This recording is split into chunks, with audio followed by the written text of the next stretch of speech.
আসসালামু আলাইকুম রহমতুল্লাহ। আশা করি আল্লাহর অশেষ রহমতে আপনারা সকলেই ভালো আছেন। তাই আপনাদের সামনে একটি তথ্য নিয়ে হাজির হলাম। তথ্যটি হলো, জামায়াত ইসলাম যদি বাংলাদেশে ক্ষমতায় আসে তাহলে কওমি মাদ্রাসাগুলা উঠিয়ে দিবে, এইরকম বিভ্রান্তি অন্য অন্য দলগুলা ছড়াইতেছে। এই বিষয়ে কথা বলবেন ডক্টর শফিকুর রহমান। তার কথাটি স্পষ্ট শোনেন, সে কি বলতে চায়। ভয় দেখানো হয় জামাত ক্ষমতায় আসলে কওমি মাদ্রাসা থেকে যারা পাশ করে বের হয়েছেন তাদেরকে মসজিদ এবং মেহরাব থেকে বিদায় করে দেওয়া হবে। এরা মিথ্যাবাদী। বলা হয় কওমি মাদ্রাসা বন্ধ করে দেওয়া হবে।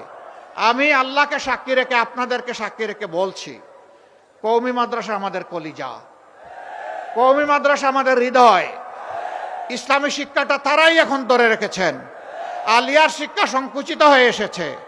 আমরা সেই আল্লাহর উপর বিশ্বাস করি যিনি কুরআন নাজিল করেছেন। সেই কোরআনের অসংখ্য হাফিজ তৈরি হয় কওমি মাদ্রাসা থেকে। তারা আমাদের মাঝে লাগাতে চায়, বাঁধাতে চায়। আমরা সবাই ইনশাআল্লাহ হুঁশিয়ার আছি। আমরা কারো ওয়াসওয়াসাতে পা দেব না ইনশাআল্লাহ।